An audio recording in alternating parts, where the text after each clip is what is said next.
started a flow of information.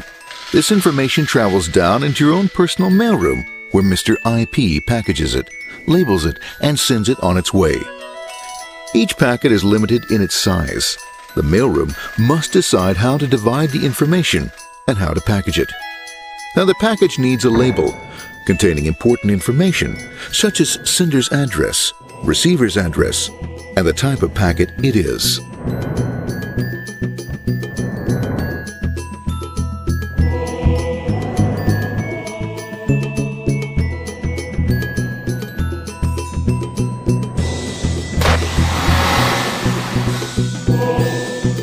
Because this particular packet is going out onto the internet, it also gets an address for the proxy server, which has a special function, as we'll see later.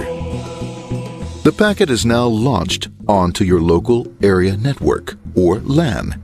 This network is used to connect all the local computers, routers, printers, etc. for information exchange within the physical walls of the building. The LAN is a pretty uncontrolled place, and unfortunately, accidents can happen.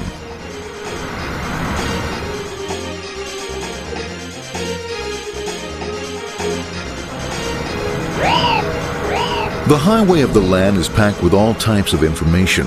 These are IP packets, Novell packets, Apple Talk packets. They're going against traffic, as usual. The local router reads the address and, if necessary, lifts the packet onto another network. The router, a symbol of control in a seemingly disorganized world. Whoops, sorry about that. Let's go with this one here, this one here. This goes here, this one goes here. I don't like this one. Let's go with this one. Let's go here. A little bit left. Let's go with this one here. Another channel here. Let's put that one here. Another one there. Let's put that one here. There he is, systematic, uncaring, methodical, conservative, and sometimes not quite up to speed. Sorry. But at least he is exact, for the most part.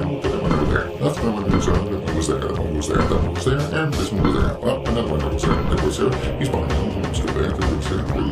He was there. Oh, let's put that one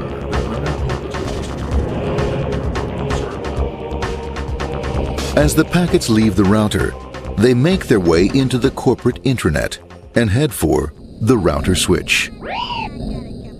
A bit more efficient than the router switch plays fast and loose with IP packets, deftly routing them along their way. A digital pinball wizard, if you will. Here we go. Here comes another one. And it's another one. Watch this, Mom. Here goes. Whoop, around the back. Hey, in there, in there, in there. Over the left, over the right, over the left, over the right. You got it. Here it comes. Right on. He shoots. He scores. It's going. Hey, wait. Watch out. Here comes another one. Oh, here we go. And it's gone. It's gone. As packets arrive at their destination, they're picked up by the network interface, ready to be sent to the next level. In this case, the proxy. The proxy is used by many companies as sort of a middleman in order to lessen the load on their internet connection, and for security reasons as well.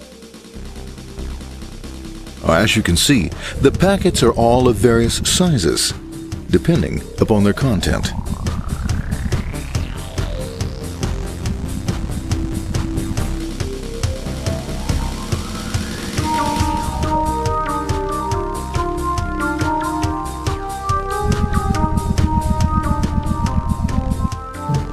The proxy opens the packet and looks for the web address, or URL. Depending upon whether the address is acceptable, the packet is sent onto the internet.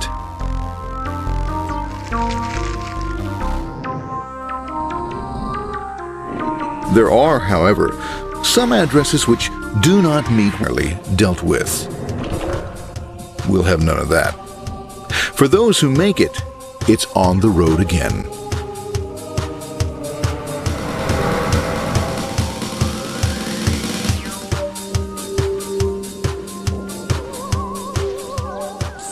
Next up, the firewall. The corporate firewall serves two purposes. It prevents some rather nasty things from the internet from coming into the intranet, and it can also prevent sensitive corporate information from being sent out onto the internet. Once through the firewall, a router picks up the packet and places it onto a much narrower road, or bandwidth, as we say. Obviously, the road is not broad enough to take them all. Now you might wonder what happens to all those packets which don't make it along the way. Well, when Mr. IP doesn't receive an acknowledgement that a packet has been received in due time, he simply sends a replacement packet. We are now ready to enter the world of the Internet. A spider web of interconnected networks which span our entire globe. Here, routers and switches establish links between networks. Now, the net is an entirely different environment than you'll find within the protected walls of your LAN. Out here, it's the Wild West. Plenty of space, plenty of opportunities, plenty of things to explore and places to go. Thanks to very little control and regulation, new ideas find fertile soil to push the envelope of their possibilities. But because of this freedom, certain dangers also lurk. You'll never know when you'll meet the dreaded ping of death. A special version of a normal request ping which some idiot thought up to mess up unsuspecting hosts. The paths our packets take may be via satellite, telephone lines, wireless, or even transoceanic cable. They don't always take the fastest or shortest routes possible, but they will get there. Eventually. Maybe that's why it's sometimes called the worldwide wait. But when everything is working smoothly, you can circumvent the globe 5 times over at the drop of a hat. Literally. And all for the cost of a local call or less. Near the end of our destination, we'll find another firewall. Depending upon your perspective as a data packet, the firewall could be a bastion of security or a dreaded adversary. It all depends on which side you're on and what your intentions are. The firewall is designed to let in only those packets that meet its criteria. This firewall is operating on ports 80 and 25. All attempts to enter through other ports are closed for business.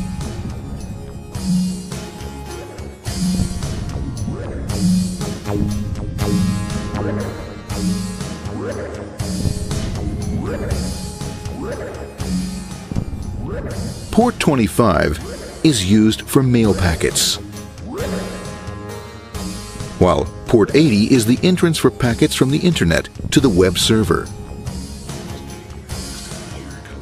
Inside the firewall, packets are screened more thoroughly.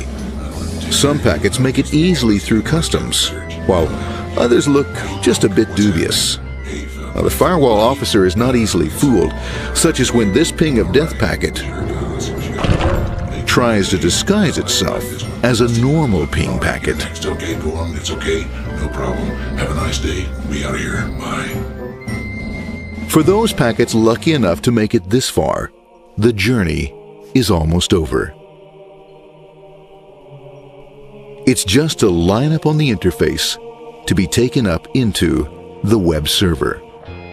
Nowadays, a web server can run on many things, from a mainframe to a webcam to the computer on your desk, or why not your refrigerator? With a proper setup, you can find out if you have the makings for chicken cacciatore or if you have to go shopping. Remember, this is the dawn of the net. Almost anything's possible. One by one, the packets are received, opened, and unpacked. The information they contain, that is, your request for information, is sent on to the web server application.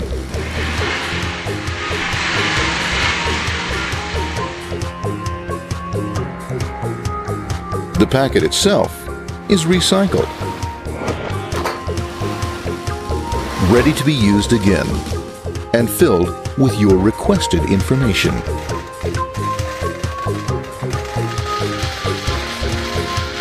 Addressed and sent out on its way back to you.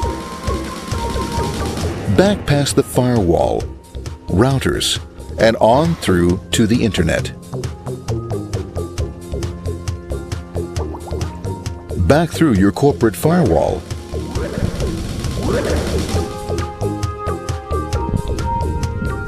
and onto your interface. Ready to supply your web browser with the information you requested. That is, this film.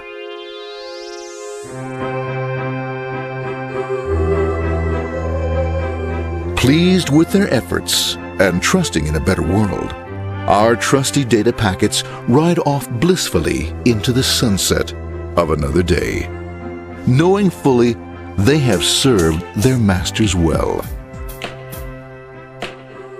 Now, isn't that a happy ending?